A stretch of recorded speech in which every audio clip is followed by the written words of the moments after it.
it's approaching the supreme moment. Reality striking closer than it seems, don't it? Go ahead, it's for the taking if you want it. If not, the dream dies and you'll be forever haunted. Then confront it.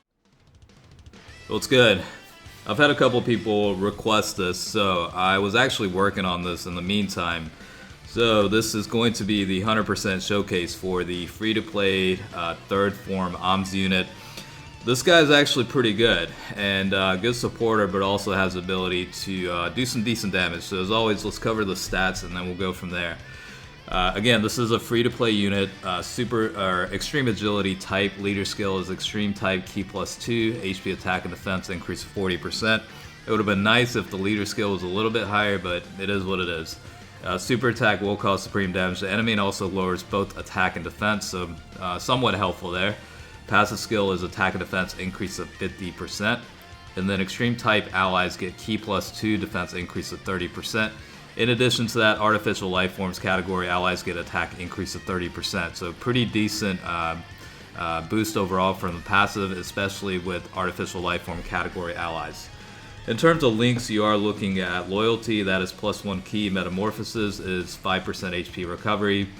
Tough as nails 1500 to defense. Big bad bosses, attack and defense increase of 25% when HP is 80% or below. Kamehameha is 2500 when SA is launched. Fear and Faith is +2 Ki, and Shattering the Limit is also +2 Ki. 3 categories: Time Travelers, Transformation Boost, and Artificial Life Forms. You are looking at this particular video on the Transformation Boost category, but also a few units within that that also fall into the Artificial Life Forms, just to get the secondary passive skill active. At 100% potential, you're looking at an HP of 10,052, attack is 11,266, and defense is 6,318. 12 Ki Multiplier is 140%. Now for the potential levels, I gave this guy, I was actually on the fence whether to give him level 14 additional attack, level 12 criticals, because of the super attack ability to lower attack and defense, but I ended up going with the level 11 additional attack and level 15 for criticals. Now in this particular recording, the additional supers didn't activate as often, and honestly it's RNG, because with 11-15 setup you should be able to see it pretty often. So just to give you some color on the potential levels, that's pretty much how it was. Again, I did include units within the Transformation Boost category that also fell into the Artificial Life Forms, because on top of the Ki +2 and defense increase of 30% for extreme type allies, they would also get that 30% increase to attack as well. So you do have units like Kid Buu, Buhan. I think that's about it out of the group. The Final Form Cooler unit doesn't fall into it. I can't remember if Janemba does. Let's check real fast. I think he doesn't fall into the artificial life forms. I'll have to double check here in a second. Yeah, he's just movie bosses and transformation boost, so he doesn't fall into that, but at least all of the Buu units do. And the category itself is actually very versatile. I mean, you do have quite a bit of transformation boost category units that also fall into the artificial life form category. So along with the following units that you see, you could certainly include different types of units. So just wanted to throw it out there. It's a versatile unit between the two categories that you could certainly include both, all sorts of units. And the reason why I included some of these units is because it is a showcase for the Ahms units. So you do want to bring in some decent support. That's why you're seeing units like the Final Form Cooler unit and Kid Buu, 40% and 50%. Those are pretty substantial numbers on top of Ahms providing his own little boost. So yeah, you're looking at some pretty good numbers based on rotations. Even without it, for example, if you see a rotation with the transforming Buu unit with maybe like Janemba or something, you're still looking at potentially about 580,000, upwards of 600,000 in attack stats. So it's actually not too bad. He is useful because of not only providing at least a 50% increase to attack and defense for himself, which is pretty decent. It's not the best, but it's decent enough. The supporting role behind the secondary part of the passive is where the benefit really comes in.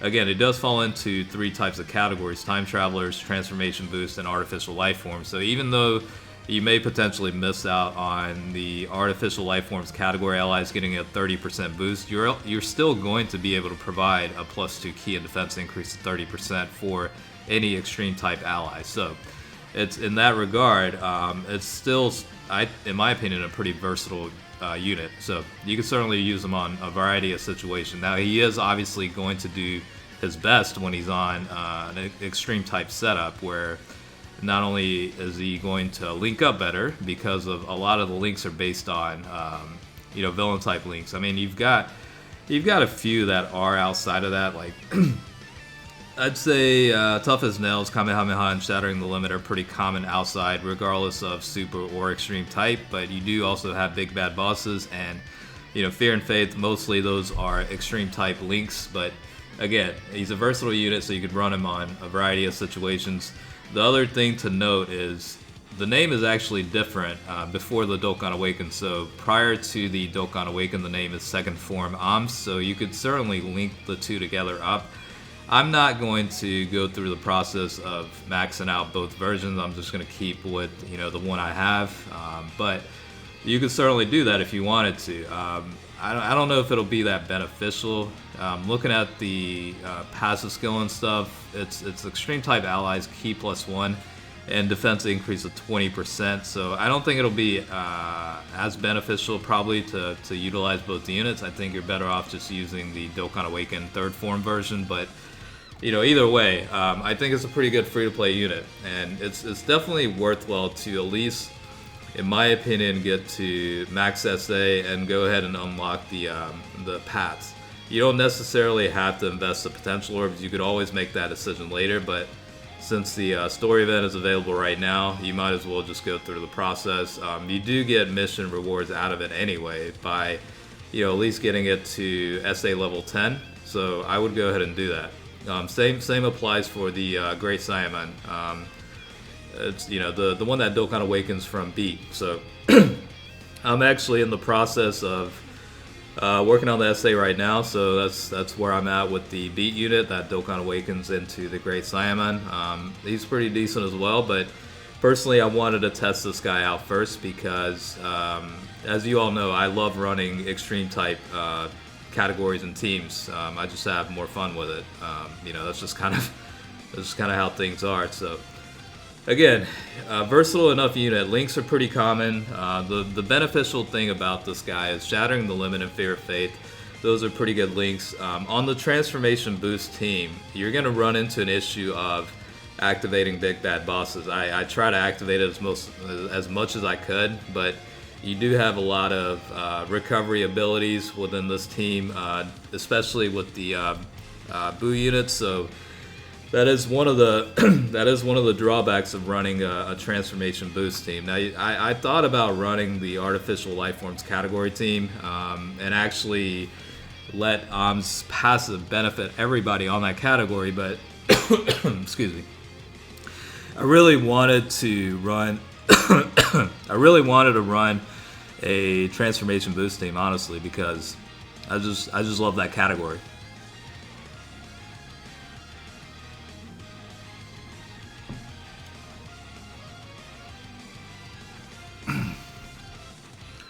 All right, I had to clear my throat. I had to drink some coffee. I don't know what it is. I probably need to quit smoking. That's what that is. All right, so again, pretty decent rotations when you do have Kid Buu and Final Form Cooler. You could certainly bring in other units. I think the Intelligence Meta Cooler also does fall into this category, and also has the Artificial Life Form categorization. So that's another one that you could add some pretty good passive skill benefits. I think it's like 30%.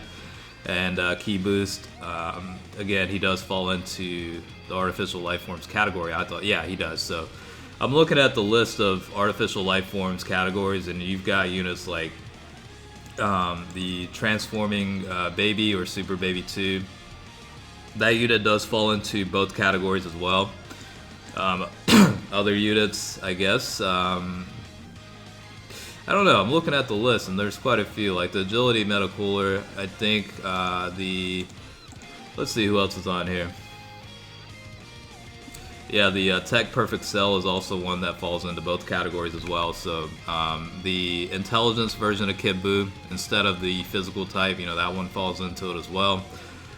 Super Buu, there's a couple versions of that fall in. So you actually do have a lot of units that fall into both categories. So yeah, it's not going to be that difficult for Ahms to provide a boost to the rest of the team.